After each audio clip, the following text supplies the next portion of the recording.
Hello, everyone, right here playing Farming Simulator 22 on Elk Mountain Wyoming. Don't mind me, I'm just carrying this trailer over here so I can sell this a minute. Kind of getting sick of looking at it here at the shop. Oh, can I not?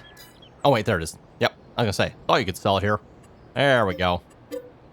Okay, yeah, was just getting sick of looking at it here. But anyway, we're down at the shop here today. As I mentioned at the end of last episode there, we need a tedder and a windrower. And between episodes had both the... Oh, there's something else I need to sell yet too, isn't there?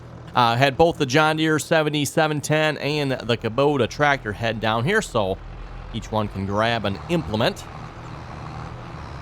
And we'll probably have to get another tractor headed down this way yet at some point as well, because once we get the tedder and the windrower, we do need a baler yet as well. Gonna sell this mower here. I purchased this mower here a while back, Evan, when we bought the sickle bar mower. I wasn't sure if the sickle bar mower was going to work or not, so I was like, you know what, we'll just get another mower just in case. The sickle bar did work, so why is that not showing up? There's not close enough. Let's try that. There we go. Quite in the right spot there, I guess. It's kind of nice when the mod authors, you know, put the markings out on the concrete where it actually needs to be. You know, in some cases, Evan, it's nice when the concrete is clean and you don't see those marks, right?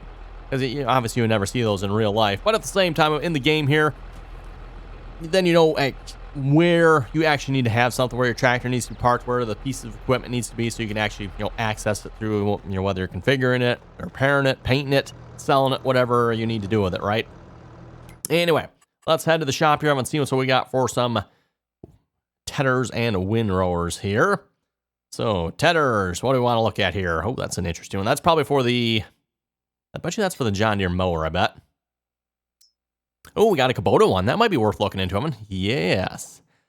I don't know what you folks are thinking. I'm thinking let's look at the Kubota TE8590. There's also the 660, which is, yeah, that's 6. This is 9. Let's go with the 9-meter one. That looks like a pretty good choice. If you ask me, 80 horsepower, no problem.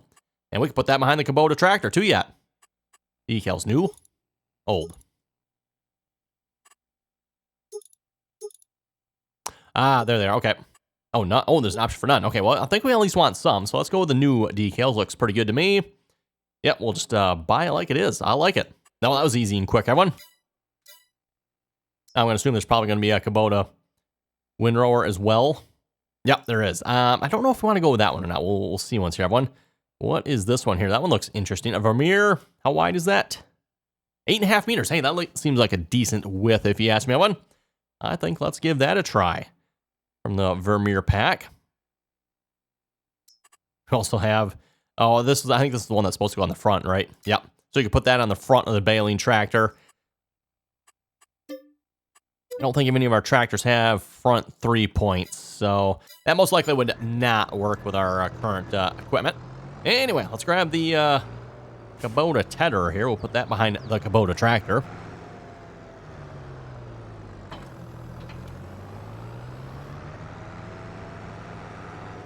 All this equipment, by the way, is coming from the Kubota equipment pack, for those of you who wonder where that's coming from.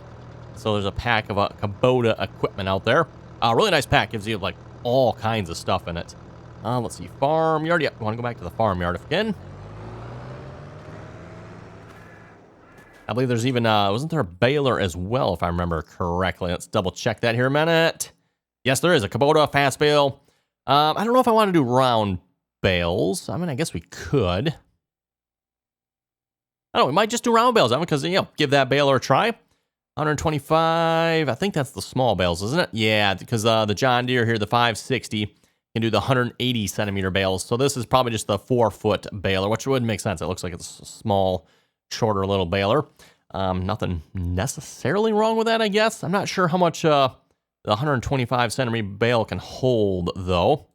Ooh, there's also a Vermeer baler. How big is this one? 125 to 180. Okay, so that can go all the way up to 180 centimeters. I kind of like that choice a little bit better one. So we'll see when the time gets a little closer here, but that might be a good choice right there, I'm thinking. We also, if we want to go really big, we don't really have any tractors big enough to really run that stuff at the moment, though, I don't think. I mean, I guess we really probably could if we wanted to, but yeah, thinking about the tractors we currently have, I probably should go with a round baler. So anyway, let's, where's the John Deere here? Get the John Deere hooked up to this rake here a minute. And then we have just a little bit more mowing to do up at the the grass field here yet.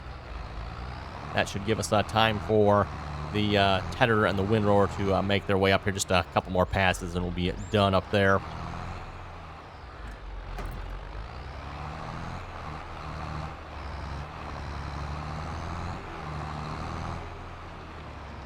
Okay, and to the farmyard. Oh yeah, I don't know why when it throws me off every time I do it, but for some reason that John Deere 7710, it takes a minute before it starts off on its auto drive route. I don't know why that is. It's this is not the end of the world, but it is a little bit annoying. And let's load up our 0 degree course. So far, I've not had to create any other courses other than the 0 degree course. And actually, you know what? That's right. I'm not even using GPS for this amount. That's right. I forgot about that. Never mind. Just turn it back off. I was thinking I was using GPS for this, but nope. This is all that's left on the field here, everyone. Just been going round and round here so far. In fact, I forget if I checked this or not. I don't remember if this mower swings or not.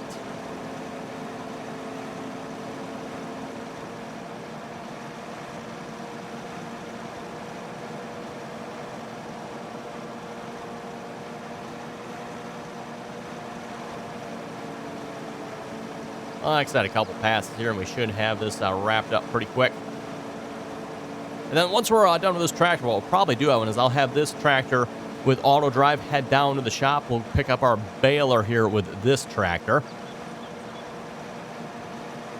And then we'll get both the tedding and the windrowing tractors going here. And then we'll probably need one more piece of equipment yet, something for picking up bales. Again, we do have that one trailer that's supposed to be an auto load trailer of them, but I don't know. I guess we can give it a try before we buy another trailer, but I don't have high hopes on that one. Oh, looks like we're just in time. I see the tedding tractor has arrived at the farmyard here. Unless I missed it. Oh, there it is. I was just going to say, I haven't seen the message pop up yet. Hey, look at that. Just as we finish mowing here. Perfect time. How does this swing? Ah, it does. Okay. So, yeah, there we go. I mean, if you want to use it on the other side of the tractor, you can do that as well. Or what you'll probably want to do, and mind you, this probably would not be very realistic this way, but if you're going to run it with a hired worker and or course plate, you might just want to run it behind the center of the tractor. To be honest, that'll probably give you the best results, I'd say. With course plate, when you can, of course, set up all your offsets and stuff like that, you can probably get it set up right. And it might work good, maybe. Hard to say. And without trying, can't really say, right? Sometimes it works good, sometimes it does not.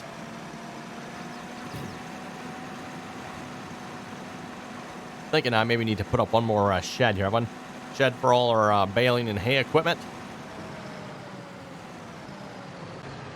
Yeah, we'll just park that there for a moment. Let's go grab the tedding tractor. Looks like the 7710 is still not up here yet. Probably still down there thinking. It does eventually work. I mean, just for some reason, and I don't know why, whenever you start that tractor on auto drive, it just sits there. You think something's wrong, and actually there probably is something wrong, presumably, because it shouldn't probably just sit there like that. I don't know what's wrong or what would cause that, but yeah, it will eventually go.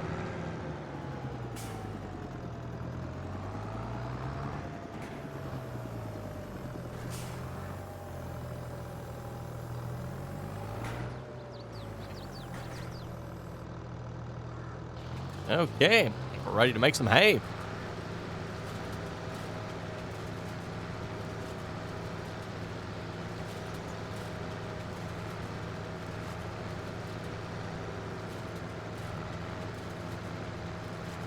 It's interesting to see, at least if you ask me anyway, that Giants really has not adopted the Seasons mod approach to handling hay here.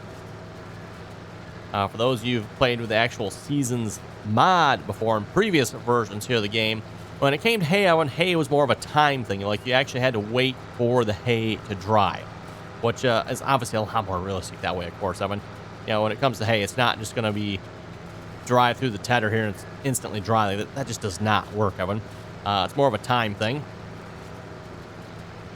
And usually it depends on the weather, of course. Anywhere from 24 to probably 72 hours in most cases. You'll let the hay set and dry. And of course, if you want it to dry quicker, you'll probably spread it out a little bit more.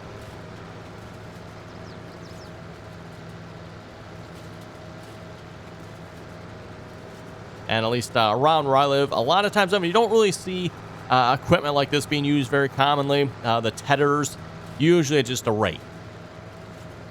And of course, again, at least around where I live, it's usually the wheel rakes as well. You don't see what I'm going to call more the European style rakes much over here. So when it comes to hay, usually farmers, like I said, they'll cut it, give it, probably at least 2 days, maybe anywhere from 2 to 4 days, probably. They might rake it once or twice in between there, just to flip the windrow over and get the underside of the windrow to dry as well. So once the top's dry, go ahead and rake it, and either maybe that very same day, a few hours later, or the next day, once the rest of it has kind of dried down a little more, maybe rake it once more and then bale it or pick it up or whatever. Usually bale it in this case. The farmer's going to do with the hay, right? We need to see what's about coming up here with the sickle bar mower. They'll mow those bushes down right there.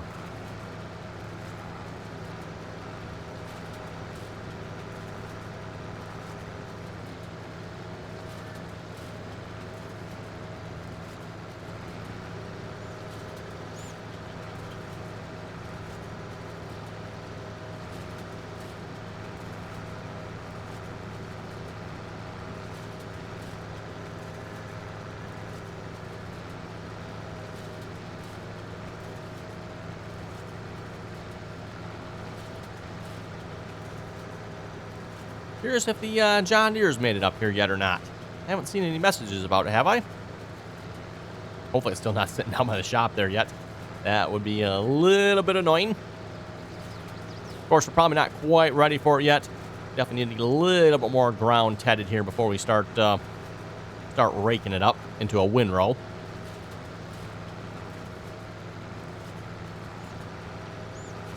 Nope. Yep, the John Deere is here. Must have missed the message.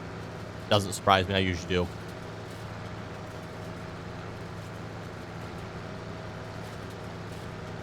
I think what we'll do, Evan, we'll go around maybe the field once more here, and then maybe we can get the John Deere there with the rake going. I might just set that up on course play. We'll see once, Evan. That way I can either use course play on the baler and or at least have a little more consistent windrows there, probably with course play doing that.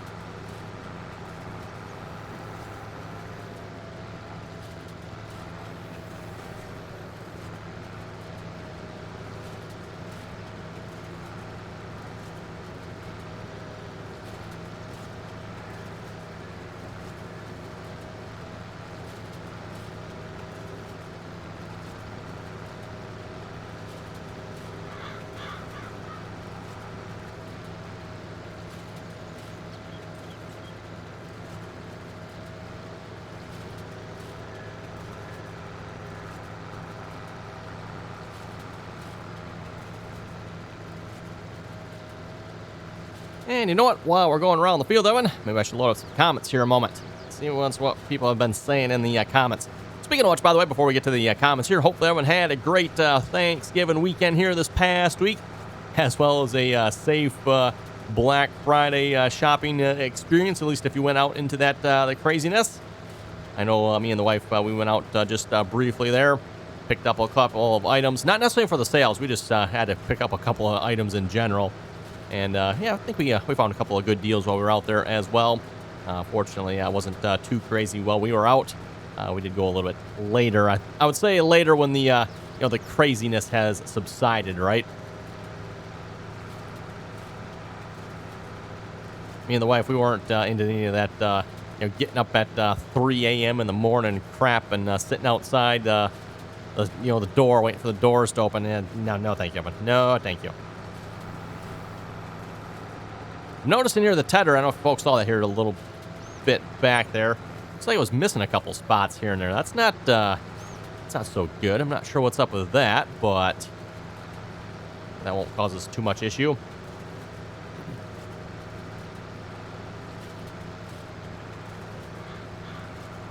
Anyway, to the comments here. Chaining was saying that John Deere only builds an S760, 780, or 770, 780, 790, and then the X9, 1000, and the 1100. And a specialty T670 small grain combine now. So that must be John Deere's current lineup per Chaining.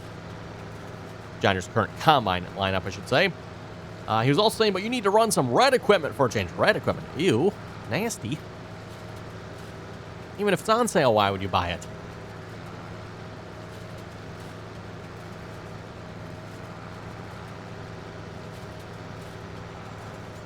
Okay, let's see once here. Let's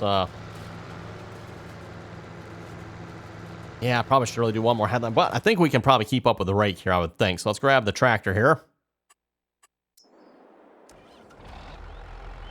The John Deere 7710 with our rake. Our rake is technically a little bit smaller than the windrower, so we should be able to keep up, I would think.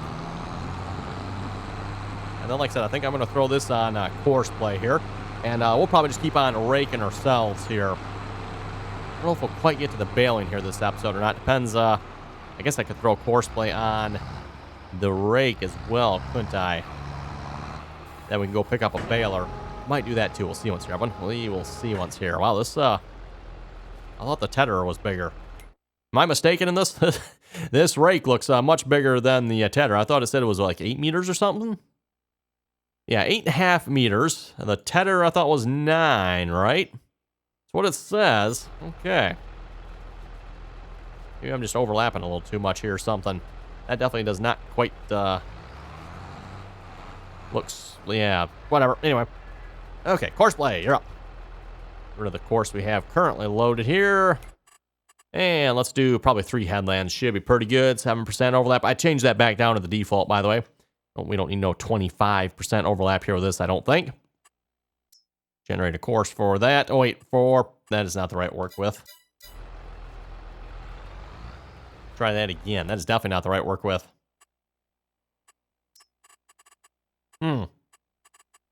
That is interesting. That is not getting the right work with, is it? Okay, what does GPS say this is here? Otherwise, we're just going to have to go with the shop. It says, what, 8.5 meters? The only problem is I'm going to have to convert 8.5 meters to metric, because, yeah, course play is using feet, isn't it? Okay, this is saying 27.8. Okay.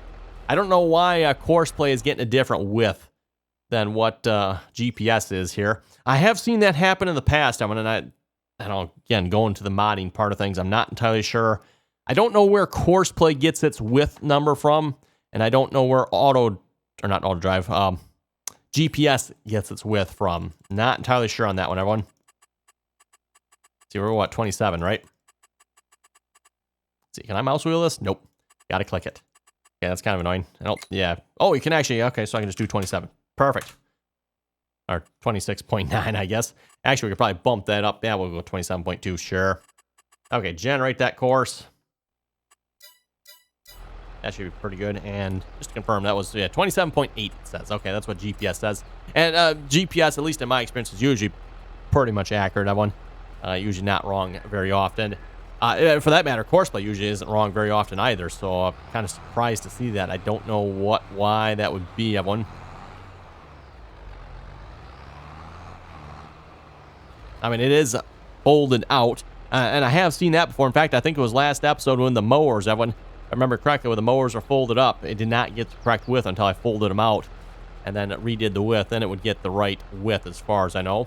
So I'm assuming, everyone, GPS is probably calculating the width once the piece of equipment, or the boundaries of the equipment, is probably what GPS is actually calculating that number from. So I don't think GPS is actually pulling any of the mod's actual numbers.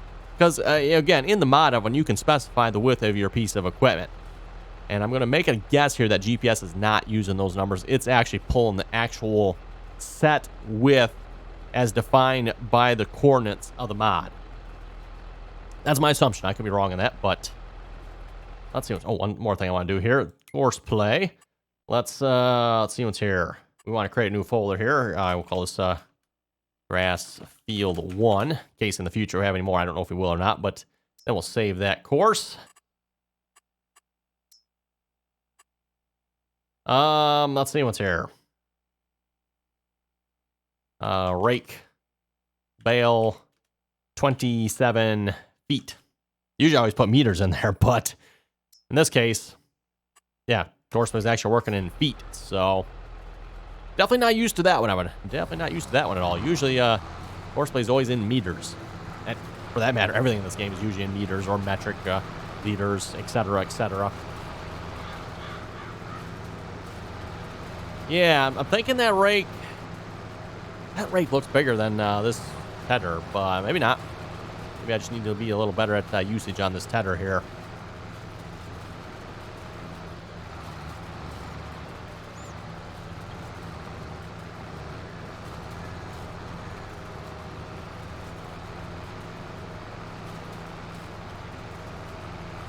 Got to make sure we stay ahead of the rake here. Don't want the rake catching up with us and actually mixing in some of the grass here into the windrows, if we can help it anyway.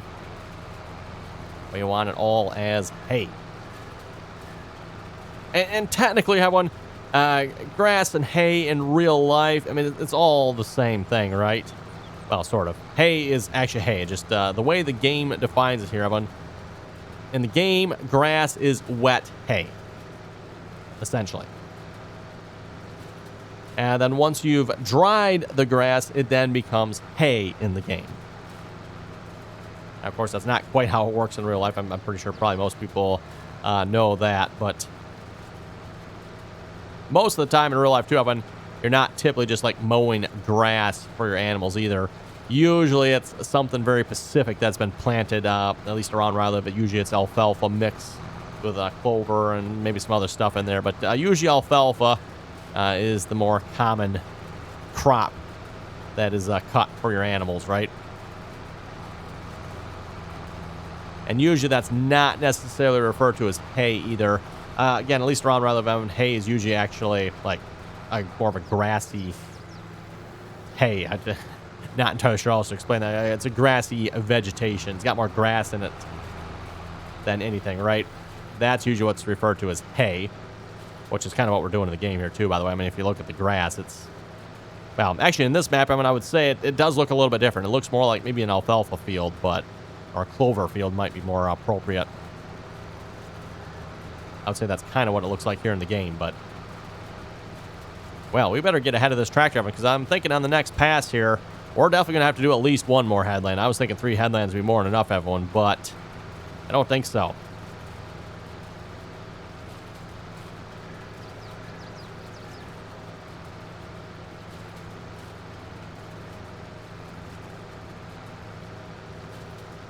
Yeah, we might have a little bit of a problem here. Depends where he swings out at. Oh, I guess he's okay. Okay. Yeah, I was going to say, if he swings out any sooner, then he's going to get into the grass. But nope, we're good. We're good.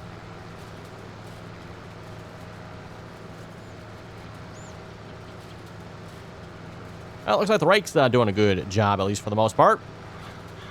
A little clumpy, though, isn't it? That's kind of weird. I'm not sure why it's so pumped up like that.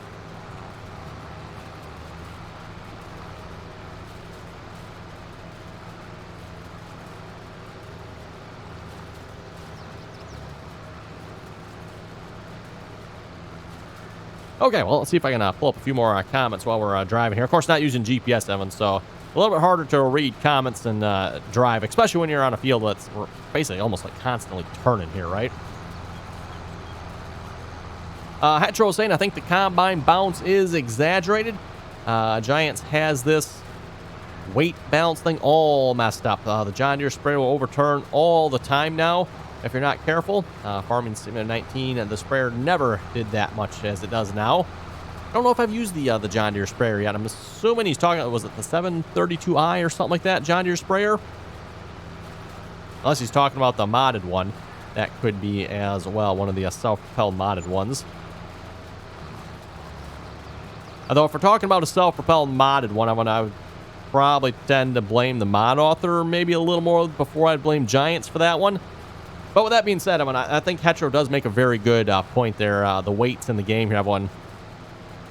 The weight has always seemed like it's never been quite modeled right with the physics here in the game, right? I'm the only one that kind of thinks that, everyone, like, just the way the weight is handled in the game here just doesn't seem right sometimes.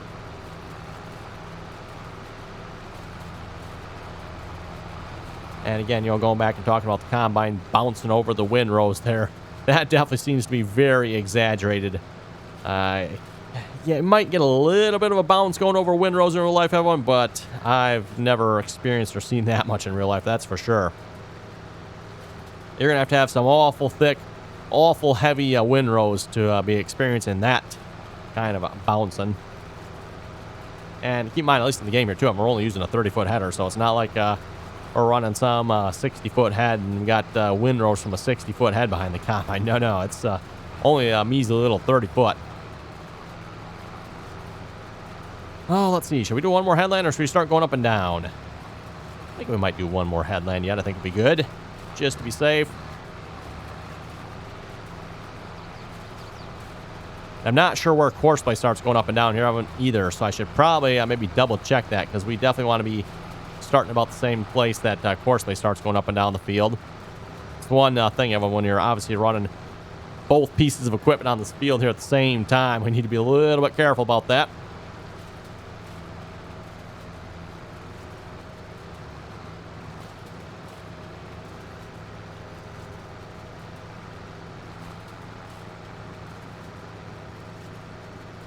Christopher was saying, good video. Keep it up. Hey, thank you very much for that.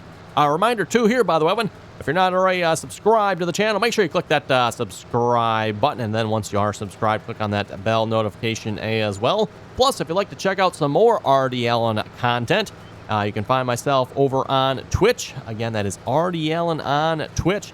Link is down below in the description there, by the way. And, of course, over on Twitch, that's where you can find the RDAllen live streams. Been live streaming quite a bit here on the Silver Run Forest as of late. That, of course, is the new Platinum DLC map. So for those who'd like to see some content from me on that map, make sure you check out my live streams, RDAllen over on Twitch there. And, of course, you can just make sure you subscribe and or follow over there as well. That way you get notified when I do go live, which, by the way, at least at this point, I'm kind of my live streaming schedule, if you want to call it that. Trying to usually live stream on Tuesdays, Wednesdays, and Thursdays, with some additional possible Mondays and Fridays mixed in too, all depending on how the week goes. But trying to at least do Tuesdays, Wednesdays, and Thursdays, everyone. And usually right around that 8 o'clock p.m. Eastern Standard Time Zone. Also, while we're at it, down in the comments, you can find links to my Facebook and Instagram and all that good stuff as well. Plus, if you don't already have a Farming Simulator, you can find a couple of links down below to purchase it as well. So, yes, make sure you check that out if you don't already own Farming Simulator.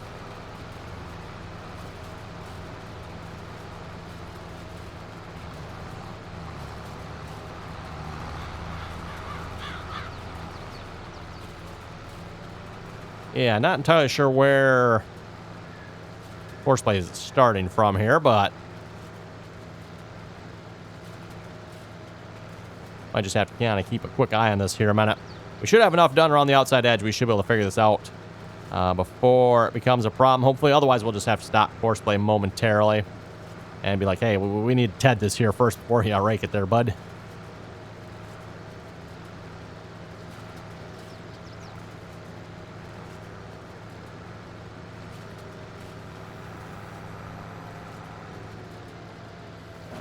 Oh, wrong button. Didn't mean to get out of the tractor. Oops. Oh, yeah, he's tedding up, or, sorry, tedding. He's raking up there. I don't know if I got enough up there for him to make another pass or not. It is going to be close.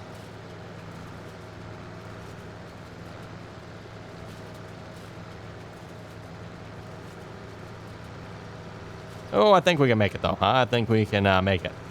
So, noted. We need to start up here and work our way down the field from there, I think, looks like.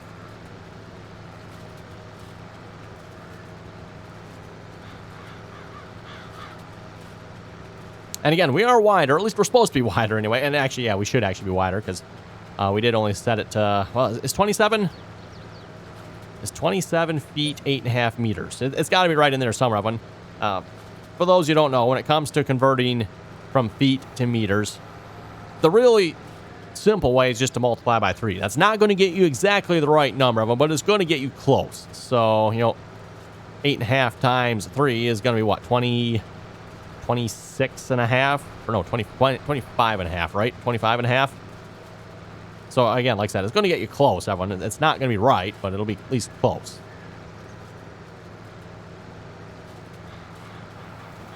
So based on that number, and it's always going to be bigger, by the way, because again, let's see what's here. I'm trying to remember what it is exact. I think 1 meter is at 39 inches. Someone correct me if I'm wrong in that, but I think 1 meter is like 39 inches, which is 3 feet 3 inches, by the way. So anyway, with that math out of the way, I think we better get out of the way here with this episode. It is time to wrap it up here for today. So on that note, if you folks have any comments or questions, be sure to leave them down below. We'll hopefully come back next episode and start baling and I don't know, finish this up this episode or not. We'll see what's here. I might leave some of this so we can do this next episode too. But again, everyone, till next time.